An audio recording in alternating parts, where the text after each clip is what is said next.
Well, hello, friends. Mark Holmes here with my buddy Cowboy Joe Boo. And as always, thank you guys for watching, commenting, and subscribing to the Joe Boo Sports Report. Without you guys, this literally does not work. Welcome to Friday night. Hopefully, I've got everything hooked up real good. It's been a long week, kind of sad week in general with our Dallas Cowboys. We have the real Dallas Cowboy fan in here. We got Sandman. Sandman, I got to tell you, that email you sent me, man, dude, it was off the chain. Sandman, I showed it to Vosh. Vosh said, man, send me that so I can show my mama. I appreciate all the support that I get from all of you great fans and stuff out there. It is Friday night. It's another weekend, and man, the weeks are literally flying by. Can you feel the season getting closer? I know it's still early May, but before you know it, it's going to be June. We're going to be having, the off-season workouts here right now, the OTAs. Then we're going to have a couple of mini camps. Then we'll have that break that everybody gets scared because it's the last break before the season starts. And you hope that the players don't get in any trouble. And then training camp's here. And once training camp opens up, boom, Hall of Fame game, preseason 1, 2, 3, 4, and then the regular season starts. I am completely excited. How's it going, Bob? Rob, it is going fantastic. Welcome everybody into the show. I appreciate all the support you guys have. Before we get into the meat of the conversation, let me take care of some business here. Those of you who've been watching this channel for any length of time know what this channel is about. Okay, there's a lot of new people that are here that haven't been around and understand what it's about. So this is kind of a dumbass comment of the day. I am nobody, and I mean nobody special. I am Joe the fan, just like you guys. You guys treat me like a rock star. All the love and support and everything else, and people asking me for my autograph still just kind of blows me away because I am a regular guy. You guys see me today hanging drywall. And I literally will do a video when something happens with the Cowboys. I will do a video wherever, whatever I'm doing right then and there. Fortunately, I haven't had to do one yet on the toilet. So hopefully there's no news breaking when, I've had too much Mexican food. So I got a comment today because we were hanging drywall and stuff, and somebody said, man, you didn't get to the sports until 3 minutes and 58 seconds. Sorry, dude. This is kind of me. Regular guy, usually a dirty shirt on, does construction work, family man, and so on. You get a little bit of everything with this channel. We talk about the Dallas Cowboys first and foremost. But you're also going to see me working my job and maybe trying to give a few words of encouragement and things like that. So I understand if you are looking for straight sports Dallas Cowboys driven at you, it's done in 30 seconds and all that. Well, that's cool. And that's not exactly what this is. So there are plenty of places to go that'll give you exactly what you want. I'm not the be-all, end-all of YouTube. There are literally hundreds of thousands of sites. I do what I do the best way I know how to do with my personality. And that's what it is. So it's up to you to like it or dislike it.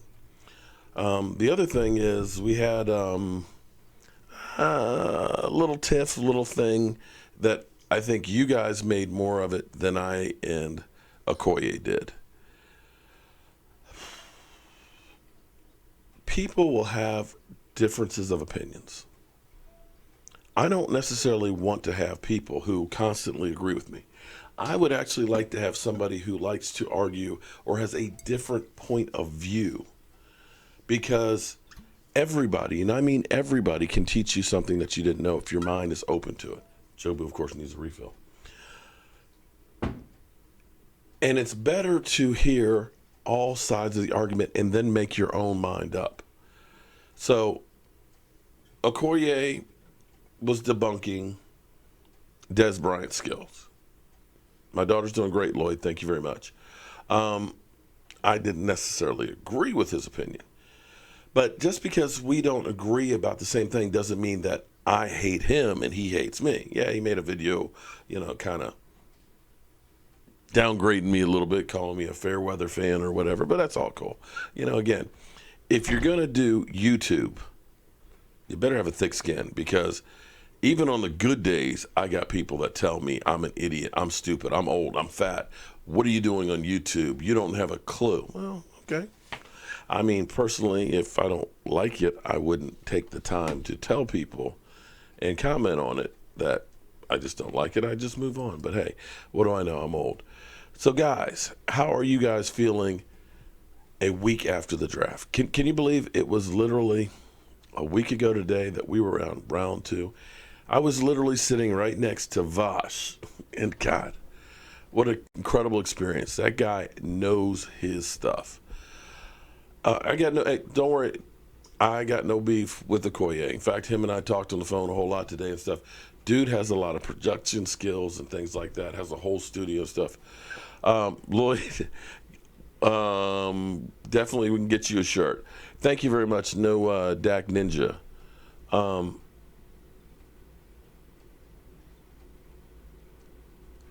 Well, we'll leave that sleeping horse lie there with the Okoye situation. Again, everybody has their own little flavor, their own little taste, and things like that. What works for one doesn't necessarily work for another. So we're going to go ahead and move on. Yeah, it was actually kind of funny. Kind of took my own words and used them against me, but hey, it's all good. But anyway, let's get on to our Dallas Cowboys. Enough about me. Jason Witten. It's one of those ones that it was time. That Jason Witten, 15 years, it's a long time, only missed one game. Yes, actually you can buy a Jobu shirt. Somebody was actually trying to buy one and they're having a problem. If you go to my website, cowboyjobu.com, I know it says the Black Sheep t-shirts and stuff, but I haven't had a chance to change them. What I actually have is I have the draft t-shirts that have the draft or bust with all of the guys that were part of it. So if you order one of those shirts, will be the one you get. So go to cowboyjobu.com and you can get one there. I've got some mediums, some extra large, and 2XLs. No, I'm sorry, large, extra large, and mediums in stock now. But if I get enough ordered, I'm going to order some more next week because Lord knows I'm a 2X and I need some 2X. Jason Witten, his skills had diminished. The mind was still there. His desire was still there. But you knew it was time. Jason Witten can't get downfield anymore. And tight end has become the position almost like a wide receiver. You need a guy who can not only block, but can also get some separation. And unfortunately, that wasn't Jason Witten anymore. And for him to have the opportunity to take over Monday Night Football, that opportunity may not be there next year. It's only there because John Gruden went back to the NFL. They bring somebody else in, they're not going to immediately fire him next year. So it was one of those opportunities that you can't turn down. You would have liked to have known sooner in the offseason that he was going, because it kind of put everything, we'll get to Earl Thomas here in a bit, Kyle. It kind of put the team at kind of odds because you're really kind of shorthanded. Not only with tight end, but I'm going to say a leadership standpoint now. Because the question is there a vacuum in leadership? Now this, make no mistake, is now Dak Prescott's team. This is where Dak Prescott has got to grab this team by the horns and said, this is my team. And I'm going to will us to win. We are going to be laser focused. Because now you've lost Jason Witten. Whenever there was a dust up or a problem on the team, Jason Witten was the guy who was always there. You had a vocal Dez Bryant. I don't know how many people followed Dez Bryant, but you had an emotional Dez Bryant on the sidelines, trying to motivate people. You had a Jason Witten, the guy who was kind of like the glue that kept everything stuck together, who would try and get guys to stay on the same page, stay focused, keep your head in the game, and was a leader on how you are a professional football player. On the field, off the field, in the locker room, everything he did was 100%. That's going to be missing. And when you look at our defense, you really haven't had that kind of guy in a long time. You got Sean Lee. Sean Lee leads by example.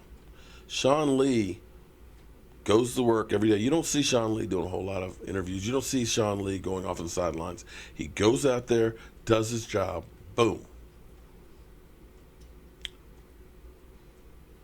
So who is going to be the guy that steps up on the Dallas Cowboys, especially on defense? I think back to a Charles Haley.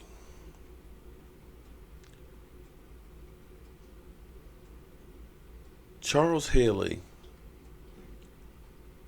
was a little bit crazy, a little bit edgy.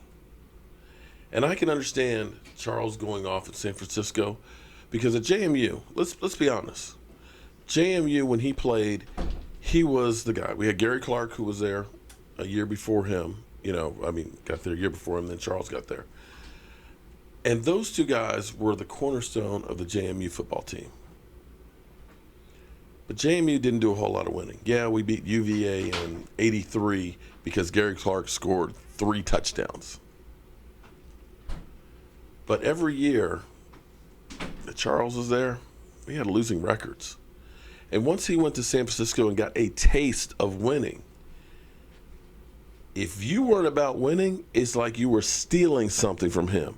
And if you stole something from Charles, he was going to kick your ass.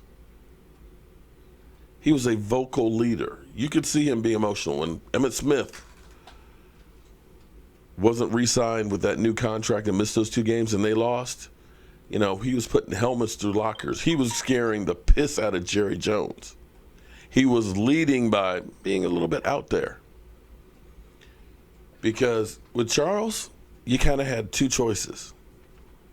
You could get out there and give everything else and get your ass kicked out there by those guys, or you can stay here and get your ass kicked by me.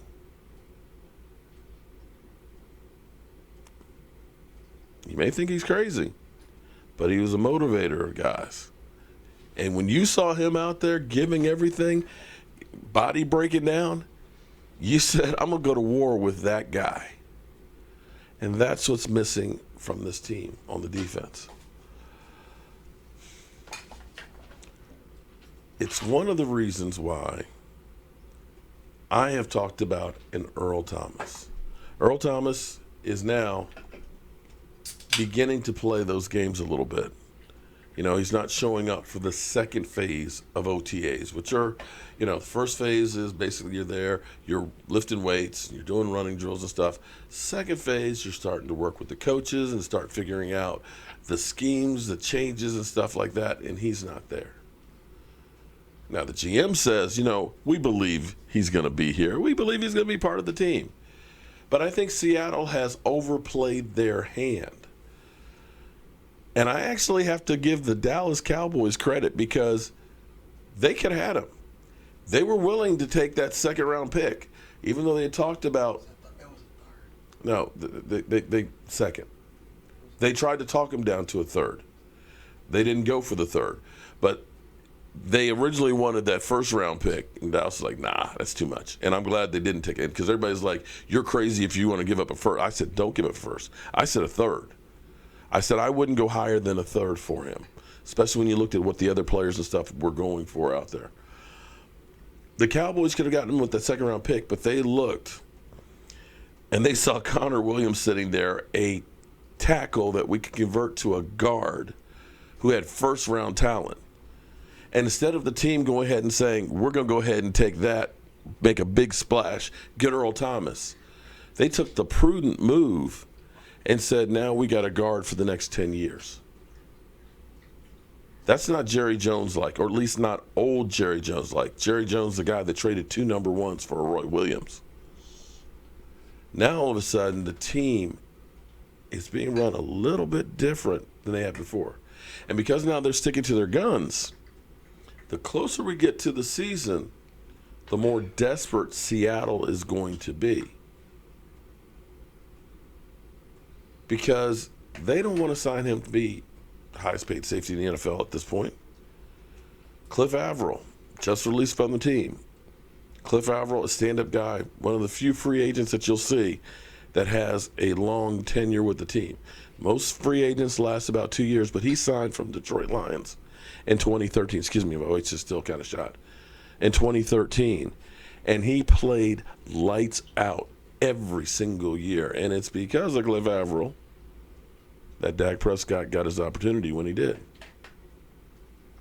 But he got a neck injury last year that is pretty much career ending. So Seattle let him go. So when you look at Seattle, that's going to let go Cliff Averill, traded Michael Bennett, let go of Richard Sherman. Cam Chancellor probably won't be able to play again. Only guy you got left, really, is Earl Thomas. You're starting all over. When the guys you're bringing in now are ready to do something, Earl Thomas is going to be beyond his shelf life. So do you want to pay him a big chunk of money for 2-3 years when your team's not going to be ready to challenge for that Super Bowl and you're going to have to replace him? They don't want to do that. And now the draft's gone. You're still shorthanded of people, and you still have them sitting there not coming to work out. Might be bargain basement time. Because if Earl Thomas says, you know what, I just ain't coming in. Till I get a contract, I am not coming in. Sooner or later, they're going to have to try and make some kind of move. So the Dallas Cowboys, in playing this game of chicken, may end up getting the guy they wanted for a cheaper price than they could have paid for him. We'll have to wait and see. But it will be interesting over the course of the next 2 months to see what happens. Yeah, they still have Bobby. You're right, Kyle. They still have Bobby Wagner. That's basically about it. Other than that, they are pretty much rebuilding. I didn't put on my glasses, so Elias Gonzalez. I actually think Dak is going to thrive next year with a great offensive line. And then a lot of people say, well, Dak can't make it without a running game and an offensive line. Well, take a look at what happened in 2015 with those other guys that we had. They couldn't make it with the offensive line and a running game. 2015, you remember that season Tony Romo went down? We had our offensive line from 2014 together that played pretty well. We had a running game with Darren McFadden that ended up ranking 4th in the NFL in rushing without a passing game. But those guys got one win without Tony Romo. So don't give me this stuff that Dak Prescott is garbage, because when you look at last year, tell me what the difference between last year and 2015 was. 2015, you won 4 games. And you had a healthy offensive line, and you had Darren McFadden, who had more yards than Zeke Elliott did last year. But they won 1 game. And the only reason why they won that 1 game was because Deshaun Jackson had a boneheaded punt return. Went backwards and fumbled the ball on the 5-yard line. We kick a field goal and win. So don't give me this stuff that Dak Prescott sucks, because you could have Brandon Whedon or Matt Castle. But I think now that we're starting a new page, we got new players, we have a little bit of mystery on what we're going to be running. And instead of having to force the ball to one guy to keep him happy, and having a Zeke Elliott who I believe is focused on football right now. We haven't seen him partying. We haven't seen a booby gate. Bleed Silver and Blue, thank you very much. I'm sorry, guys, I did not have time to go through and count all the super chats. I will do that this weekend. This weekend I am not working. I'm going to get all the shirts that you guys have won from the Bill Bates, the Dak Prescott. Gonna get all that stuff out tomorrow. Thank God. Finally, I can catch my breath from the whole draft trip. So thank you very much for the super chat. You'll be entered on Monday Night Strong. We'll get back to that on Monday. But with this offense that's now going to get back to running the ball, now that we've got a beast, and I mean a beast with an attitude, Connor Williams. When I had Voss on here, we're looking at the film, looking at the tapes and stuff. He's ready to plug in day one. Lyle Collins will now be playing the same position second year in a row. He played well last year, had some back issues, but he's going to get better this year playing in the same spot. You know, Travis Frederick, all-pro. He's always going to be consistent. You know, Zach Martin, going to get paid. He's going to be good. Tyron Smith, well, he's been working on the back. We've been hearing great things about him. You know, he got a head start because basically the week before the season ended, he was shut down, already rehabbing. So hopefully he's gotten that back together. But if he doesn't, we got great backups that can fill in. We're not going from one of the best tackles in football to one of the worst. We've got some depth for once. So I feel great about the offense. The defense I am still worried about. Clorox bleach. So what is your quarterback? It's nice to see you back, Clorox bleach, because it's nice to see another stinking New York Giant fan here tonight. Your quarterback, Eli Manning, who didn't think he was going to be back. Yeah, we'll see how well he does this year. Now, I know he got a tackle now, but sorry, Eli's best days are behind him. Taco is a beast. I agree with you 100% that Connor Williams is going to be a difference maker. Derek Young, thank you very much for the super chat. Earl Thomas does not want to go back to Seattle, knowing that. Well, yeah, that's one of those things. You know, I tried not to talk about Earl Thomas anymore because everybody keeps saying, you keep talking about Earl Thomas. He's not coming here. He's not coming here. In the same way when I was talking about Dez Bryant. Forget about it. Dez Bryant's coming back. I'm telling you, Dez is going to get cut. The Cowboys are still playing poker with Earl Thomas. Right now they're acting like, you know what, we're done with it. They're making Seattle now chase him because Seattle doesn't want him. Earl Thomas, definitely. That relationship was killed from the moment he was seen going in the Cowboys locker room. Oh, yeah, to Jason Garrett. Yeah. You killed a relationship. I mean, that's like, you know, your girlfriend is going on over to some other guy and says, you know what, when I break up with Mark, you and I are going to get together. What the? Mike, how would you feel about that? If your girl went over to the stinking New York Giant fan and said, you know what, when me and Michael break up, we're going to get together. Bye-bye. Exactly. Bye-bye. Thank you. That's Mike. Wouldn't you feel that way? Say it worth my time. I mean, honestly, if I know that you're already thinking about the next gig, it's done. We're finished. So it's just a matter of time to me. Derek, you hit the nail on the head. It's like, yeah. And knowing that we were willing to trade you, we want to get that second round pick. We've dropped the price on you now. And you don't want to pay me? If I'm saying you don't want to pay me, let me make sure I get this straight. You don't want to pay me if I stay? Oh, well. See, they have poisoned that relationship. And I don't think he can go back.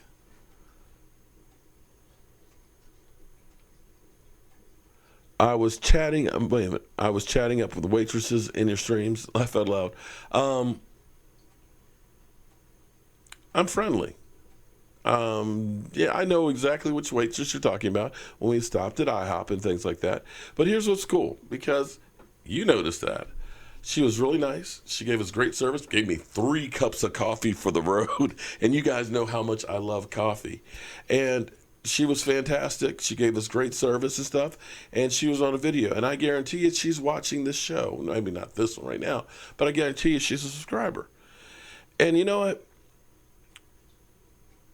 I try to be nice to everybody because what I've learned, Cleveland Brown, is like even dealing with building inspectors. In construction business, sometimes you just get building inspectors that that they didn't have a fight with their wife, they didn't kick the dog and everything else, and they're taking it out on you. But what I've learned is be nice. Especially when somebody's not expecting you to be nice. Because all of a sudden it puts them at ease, and maybe they're not so bad after all. Maybe they're still an asshole. But I'm nice to everybody. I try to have a smile on my face anytime I meet somebody and have a conversation. I'd rather say something nice than something negative, but that's just me. And, I chat up everybody because you guys know I love to talk.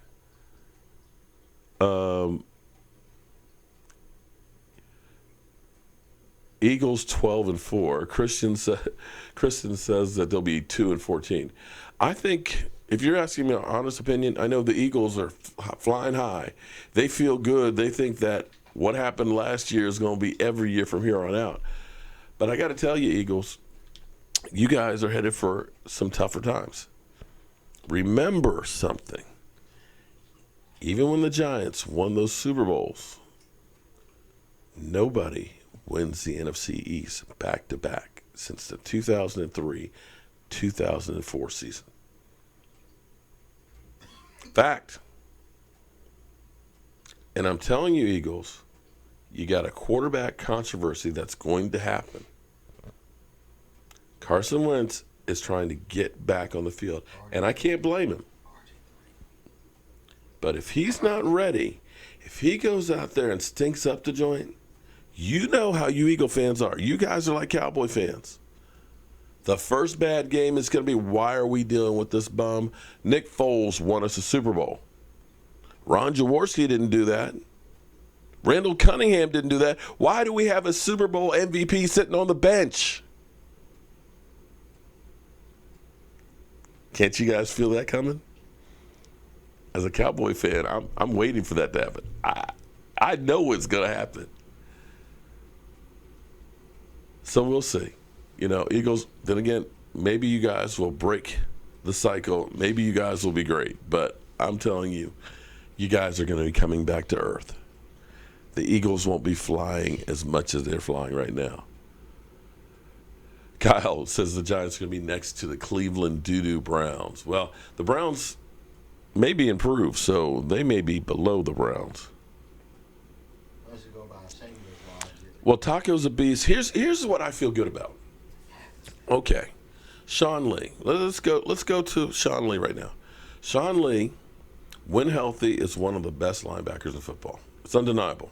Literally, the difference between Sean Lee playing and not playing was 100 yards more given up a game.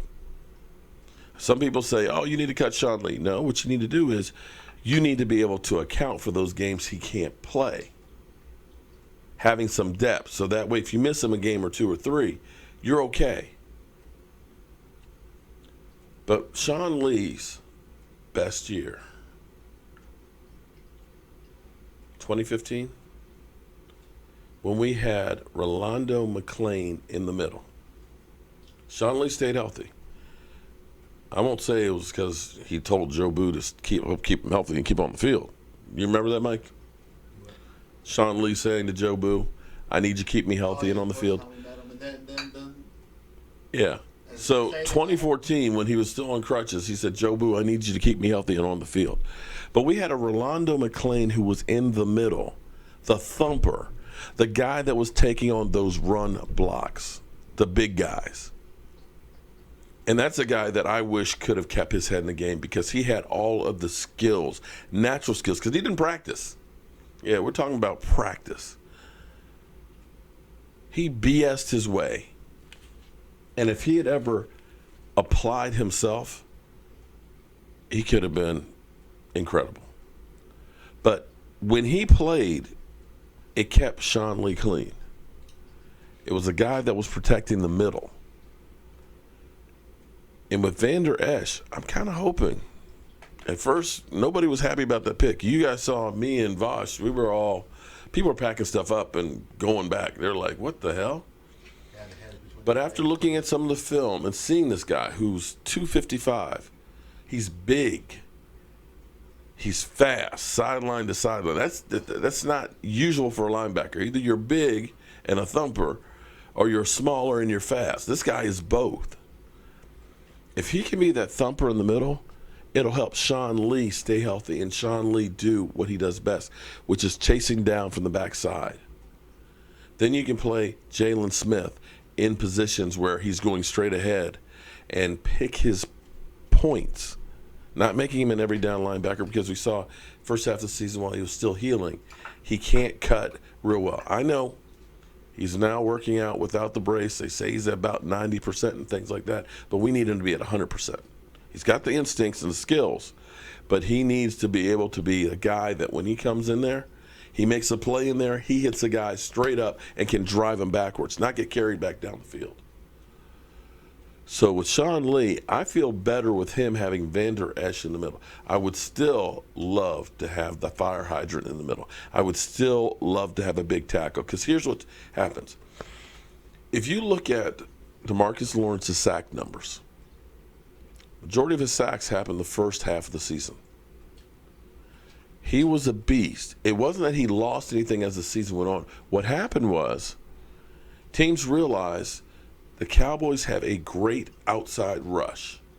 They are coming, between getting David Irving, Tyrone Crawford, getting DeMarcus Lawrence, and then later on Taco. They are coming hell to a point in the backfield. What they started doing is they started having their tackles wash those guys a little bit further back in the field and got their quarterbacks to start stepping up. Because then what happens once you stepped up, you've got space because those guys are behind you. You've got some time, and now you've got a clear vision because your Collins wasn't like he was the year before. You weren't getting that inside pressure. And that's what we're lacking. That's the only concern on my defense, is that we don't have that big, immovable force in the middle that doesn't allow the quarterback to step up. Well, Taco is a beast. You're putting out in the universe that Sean Lee will definitely get hurt. And you know what? I feel better about having Vander Esch there than not having him there. I feel better about Jalen Smith having a whole offseason now to rehab and having basically his rookie year. I know it wasn't technically his rookie year, but having that year now under his belt. I feel better about that. I feel good about our outside rush. I don't feel as great about our center part. But if we can get a safety, and I know Xavier Woods, they're high on. And I know a lot of people are high on Jeff Heath, but I'm not sure I'm ready to have that as our starting safeties to begin the season. I still want Earl Thomas. We'll have to wait and see if that happens. Now, with Jason Witten gone, this is an opportunity. Excuse me. Love my coffee even late at night. This is an opportunity for Rico Gathers. Jason Witten has cast a shadow his whole career. If you were drafted as a tight end, you knew that you were going to have few opportunities to get in there but Jason Witten. Jason Witten missed one game in his career. We drafted tight ends 3 times in the second round during his career. None of those guys panned out. Rico Gathers has the opportunity to take the bull by the horns and become something special. The question is, does he have the desire and the work ethic to do it? This offense, that offensive line, you know it's going to be ground and pound to the point where there's going to be 8 men in the box. You get out there at tight end, you're going to have one-on-one battles. You've got the height advantage over most cornerbacks. You've got a hellacious stride. You could be something special. It's all up to you. If I'm Rico Gathers, I might be putting down the rap music for now. I am working my ass off to learn every single thing that I can. I am busting my ass in weight training. I'm trying out different helmets, concussion ones. Try the VS1. I think that's it, VCS1. It's like a bumper because I don't want you to get another concussion. But I am doing everything laser focused on becoming a beast tight end. I don't know if he will or not. I'm hoping he will. I think he's got the tools. He's got the size. He's got the build. He needs the football IQ. And he needs the desire. And that's one of the things. I may be selling dreams. I'm a positive person. I'm going to try and look at the positive points on there. Yes, we have a hole at safety. Yes, I'm worried about our defensive line. I feel good about our offense. I feel really good about our offense. Still not crazy about our coaching, but I think we've made some improvements. I like having Chris Richard as our defensive coordinator in waiting. Greg Life, yeah, there isn't a new playbook each week. They will tweak the playbook. In fact, the Dallas Cowboys playbook hasn't really changed much in a long time because most defensive coordinators pretty much know the playbook. It's going to change some this year now that Des Bryant is gone. But, yeah, hopefully it changes some. Let me get to some of your questions. But I've never seen such a young quarterback. He is so calm in the pocket. And Harmony Jones, I agree with you on that. He is really calm. And he's still really, really young. People don't seem to realize that he's only in his second season as a quarterback. 22 wins under his belt. Back-to-back winning seasons. Hasn't got a Super Bowl yet, but ain't nobody got a Super Bowl in 23 years.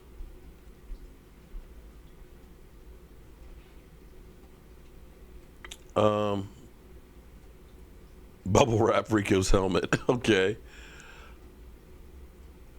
I'm not sure. Amos, Lawrence, Collins, Irving, and Gregory. How does that front line look? I'm not sure, Gregory. I'm not sure on that one yet. You're hearing all the right things about him, but he's been off the field for basically 2 seasons. That's the first question. The second question is, does Stephen Jones want him back?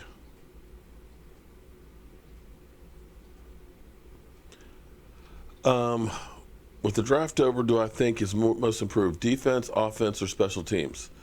That's a really good question. I won't say the special teams really improved that much, so we'll say that they improved the least, especially losing Ryan Switzer. Ryan Switzer, I think, could have been a difference maker on punt return once he got past the fumble issue he had that one game.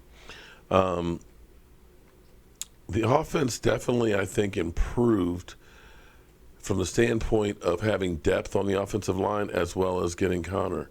I think the offensive line is going to be back to being a stud. I think the change of wide receivers, I think, is going to end up being a positive more so than a negative. I know a lot of people feel you don't have a number one wide receiver, we're doom and gloom. But I actually think having wide receiver by committee where there's not one guy to focus on is actually going to be beneficial to this team. It'll allow Dak Prescott, who is kind of a pinpoint passer when he's on the move, it's going to allow you to go ahead and stop trying to force the ball to Des Bryant in traffic. He's going to find the guy that's open. If you look at the Washington Redskins RG3's rookie year, RG3 was not a great passer. But what he was able to do in space was, because of his leg and his athletic ability of getting outside, people were so worried about him running. Safeties, cornerbacks would kind of come off of their coverage trying to help in the run game, that you had guys that were wide open that all you had to do was just a little easy pass anywhere in the neighborhood, and they were going to be wide open. What happened with our team last year was teams tried to keep Dak Prescott in the pocket. you're not getting separation with Des Bryant in the way that Tony Romo was able to do the back shoulder fade and things and hit him pinpoint accurate. And Tony Romo, one other thing people don't also get to is Tony Romo made a lot of things up and made a lot of plays by buying more time with his athletic ability. He also ended up taking more risk, and a lot of times, a lot of those interceptions that he threw were throwing in Des Bryant's neighborhood. But because he's doing a 180 away from a J.J. Watt, a Terrence Williams would break free and he'd boom. Dak Prescott's in the pocket and he's trying to do a timing route, and timing is not Des Bryant's thing. And that was part of the issue between the two of them, at least in my mind. You can look at some of the other guys, Koye or other people, they may differ, but in my mind, that was a big difference between the two. Tony Romo was a veteran, knew how to work with Des Bryant because they worked together for years. Dak Prescott, when he came in, Des was hurt at the beginning of the season. Played well the second half of the season last year, but they never got that repertoire together to start last year. It's funny about the Giants. I got the stinking New York Giant fan who they won 3 games and were the second pick in the draft. Still believes that they are the best team in the division. They talk about us being delusional. He still thinks that Eli Manning's going to be a good quarterback for the next 3 or 4 years. Come on, man. Come on, man. Yeah, so you got Clorox Bleach in here talking smack knowing they lost to us twice last year.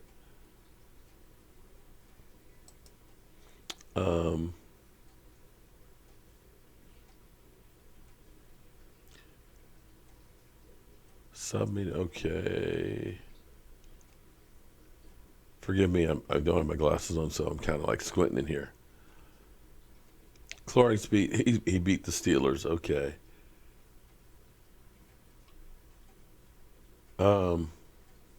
Everybody's going after Clorox Bleach. Yes, you did, Clorox Bleach. You did win 2 Super Bowls with Eli, but how long ago was that? And I dare say your defensive line, it wasn't your cornerbacks out there. It was your defensive line that got him there. He ended up having a few great plays in the Super Bowl and all that, but you can't honestly say, can you honestly say that it was because Eli Manning was the greatest quarterback in the NFL that year? He wasn't. That's the thing that drives me crazy is people think, 3-4 years ago he was a great guy, so he's going to be good again. No, that doesn't happen. That doesn't happen. Guys get old. They slow down. And in football, you can get old overnight.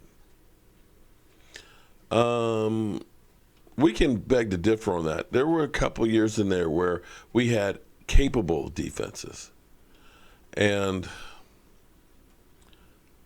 we're going to leave Tony Romo. We're going to leave that behind. We're not going to go there. We are going to focus in on the Cowboys that we have right now. And that's the 2018 season. We can't change whether Tony Romo had a defense or didn't have a defense. Right now, we got the 28 team that we want to see if we can make 2018 a Super Bowl team. So let's focus on that aspect right now. Now, the one other good thing is right now, teams are looking at the new toys they have, those shiny new draft picks, and they're looking at some of the veterans that are a little high priced, and they're saying, some of y'all going to go. You're going to see some really good players like we do every year as we get closer to training camp, and at training camp that are going to be on the street.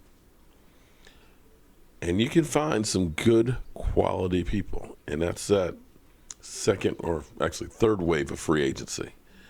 And the Cowboys actually right now, they're actually in a pretty good position. They've got, I think, I got to look, I haven't checked, because they haven't updated the numbers last time I looked earlier in the week, but we should have around, with Jason Witten retiring, and then, of course, the Raider we signed, about $12 to $13 million in cap space, which is more than a lot of teams have. So when those guys hit the street, if we don't sign Earl Thomas, we're in a good position to be able to get some of those guys, as well as if we do see somebody that we really want. Let's say hypothetically that they make a move for Earl Thomas, and they really want to get Earl Thomas. What you can do because of what you've done this offseason, next year we're going to have a shitload of cash. Right now we're about $75 million. If you end up cutting, say, a Cole Beasley or a Tyrone Crawford, then that's going to clear up even more room next year. You could make a contract for an Earl Thomas that pays him a good chunk of money, say a 3-year contract, put incentives in there, and basically backload it into the second year when you have a whole lot of money. And if there's another guy that gets cut, and there will be, you say that can help your defensive line, a guy who's 27, 28, maybe 30 years old, but you just take him for certain spots, a la New England. You can do that too. So this team, I don't believe, is completely shaped with the guys that were going to be here. We have a lot of guys we brought in from unrestricted free agents. Undrafted free agents, as well as some of our draft picks that aren't going to make the team. Some of the guys are going to be camp bodies. But I believe there's going to be a couple other players that are going to play key roles for this team that are going to be brought in closer to training camp. And there's Vach Lombardi, the man, the myth, the machine gun, because he is always spitting those numbers out there. Boom, boom, boom. How you doing tonight, Vach? Call him. He's in a pass rushing slump. Okay. What record do I think the Cowboys will have this season? Last year I said 10-6. And everybody said, no, man, we're going to be like 13-3 or 14-2. I said, nah, I think it's going to be 10-6. I was close. Maybe had we won that Seattle one, I would have been, dead on. I think 11-5. I think that's reasonable. Our division, you got the Eagles, who I still believe are going to take a step back. The Redskins, I believe, are garbage. The Giants are still way rebuilding. So, we have actually done well in our division over the last 2 years, even though we didn't go to the playoffs last year. So in our division, we're going to be okay. We got some tough games we're going to have to play. We got a tough schedule, at least as it looks right now. Some of those teams that look good right now are going to kind of fall back to earth. And some of these teams that we thought were going to be garbage are going to be better than we thought. Nobody thought the Rams were going to be what they were going into the season. Quite frankly, it's the way it always is in the NFL. I see most of you guys think 10-6 or 11-5 as I do as well. 11-5 would be, that gets you in the playoffs.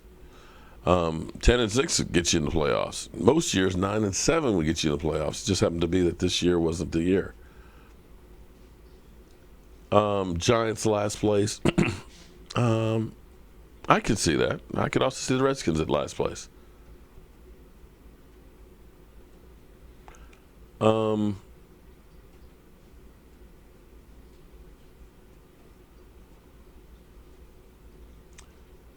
Yeah, I see we got lots of troll comments in here. You say 10-5.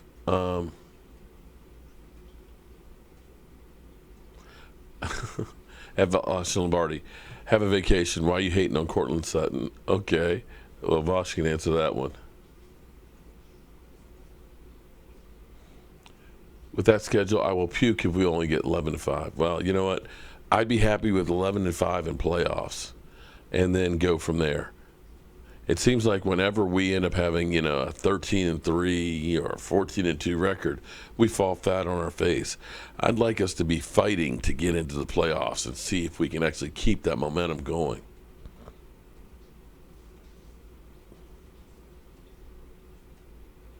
Yeah, Clorox. Okay, so Clorox Bleach, you're thinking we're going to be 8-8 or 7-9. What do you think your starry New York Giants are going to be?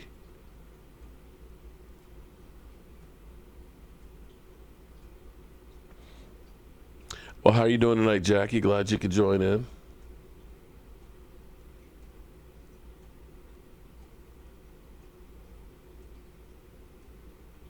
Some of these comments are crazy.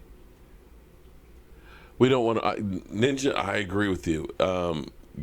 First round buys have not been good for us. In fact, I think under Jason Garrett, buys in general, us coming back from buys have not been good. I think he actually has a losing record, one of the few coaches that actually do. So, yeah, having a buy going to the playoffs would be terrible. But let's at least see if we can make the playoffs first before we worry about that. 0-16. I hope we're not talking about the Cowboys.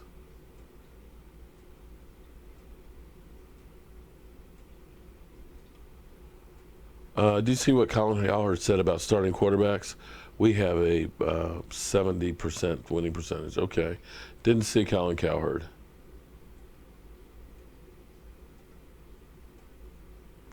Giants will win 10 games next year. Man, put down the crack pipe.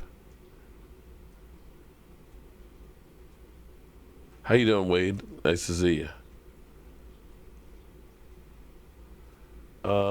We have Jason Garrett. Taco is a beast, man. You're so negative, man. Damn. First Sean Lee, now Jason Garrett. I know. You know what? I feel maybe I'm just optimistic. Maybe I've just been drinking too much Kool-Aid, Cowboy Kool-Aid. But I've noticed, to me, and correct me if I'm wrong, in past years, Jerry Jones would have made a call and said, I'm keeping Des Bryant. Because Jerry Jones, from what we are being told and understand, is Jerry Jones was the only one who wanted to keep Des Bryant. And in past years, that was always enough. Jerry Jones ran the Cowboys. Whatever Jerry Jones said went. But Jerry Jones got overruled. And, we're going to make you be the bad guy and tell him as well. In past years, with Earl Thomas sitting there, a guy that they definitely want, you could have taken that number 2 pick and gotten him. Jerry Jones would have pulled the trigger on that. He pulled the trigger on Roy Williams. He said, you know what? We need Roy Williams. He'll get us over the top. Yeah. So I'm sitting here looking at these things, and I'm looking at the discussions that are going around with players and acquisitions. Jerry Jones, make no mistake, Jerry Jones has 2 suites. He has this big suite that he has all his buddies and stuff in there, 100 people can sit up in there. Then he has an elevator that goes up to his GM suite, which is a much smaller suite. You'll see him and Stephen Jones there, and you'll see the telephone that goes directly down to the field.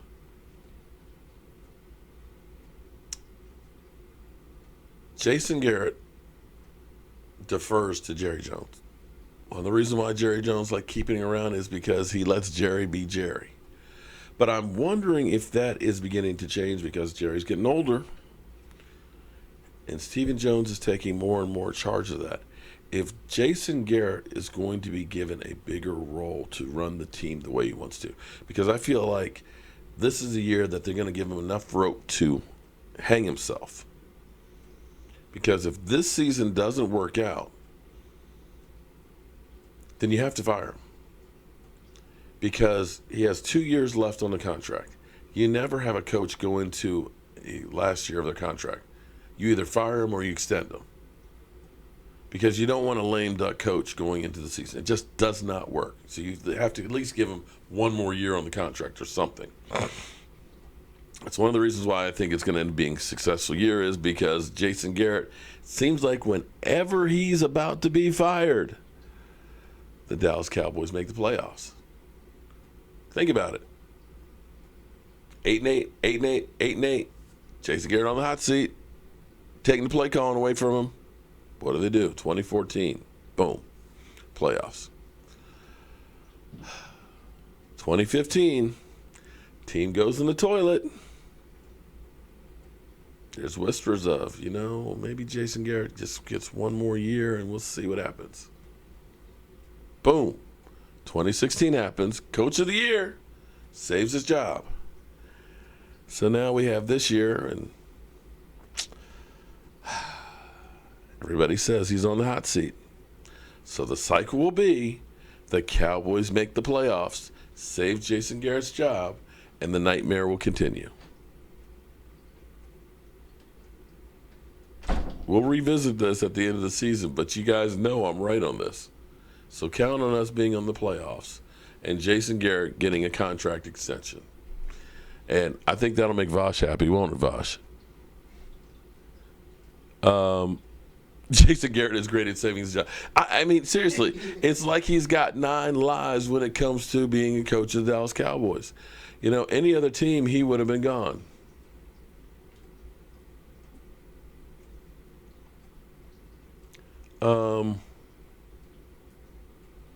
Calvin, I'll do a video on that one because that one is a little bit more than I have time to get into here before the end of the show. We only have 4 minutes left. But definitely that is a big, big move when you talk about Austin. Yeah.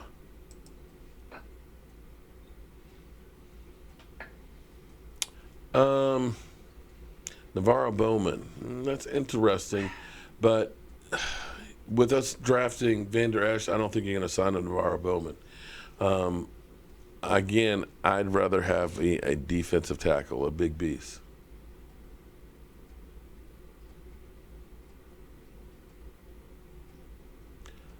Well, Vosh, with the sad face. Come on, man. Damn, Vosh. But no, Vosh, you know I'm right. You know that we'll be in the playoffs to save Jason Garrett's job, man. You know, and I'm hoping you're right that Jason Garrett will win us 12 or 13 games this year. Oh, we got the trolls in here. Philly says the Cowboys are not making the playoffs. Okay. I say the Cowboys have as good a chance to make the playoffs as your Eagles do, buddy.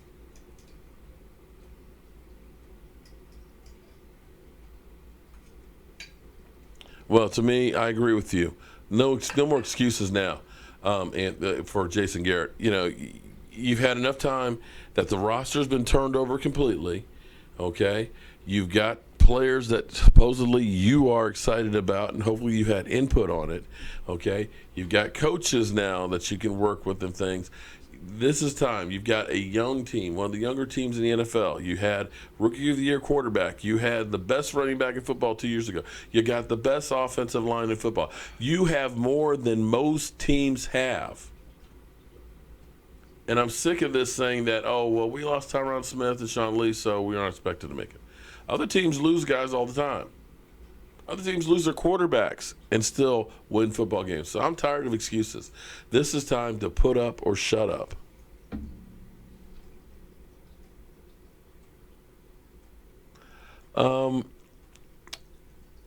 You've got Woods at free safety, and you got Kevon Frazier at strong safety, although that may actually be Jeff Heath actually right now, and not Kevon Frazier.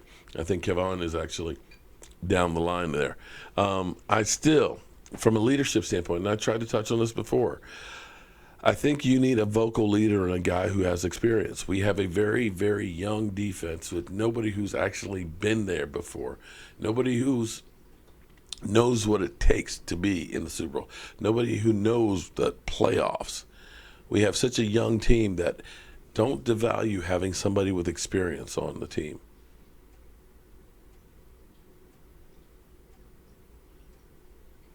I'm with you, Jackie. Dak is not our problem.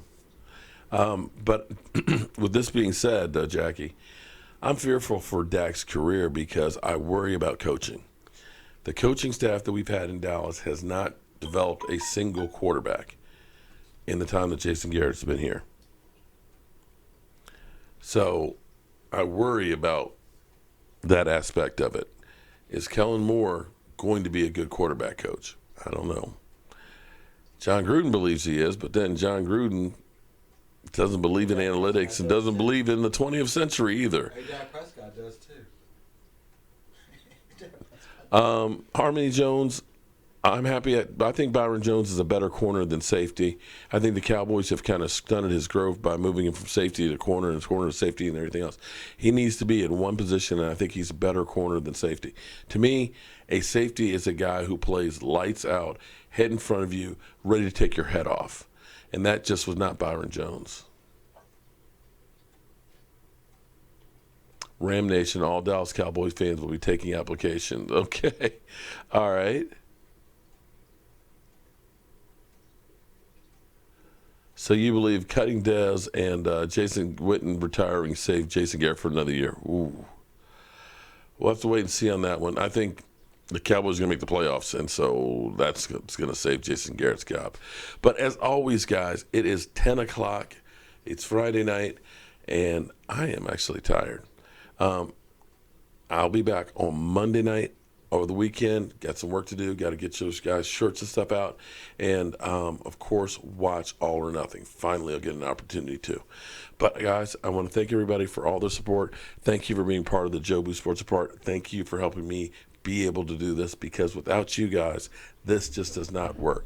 Hope you guys have a great weekend and be safe out there. And I'll see you soon.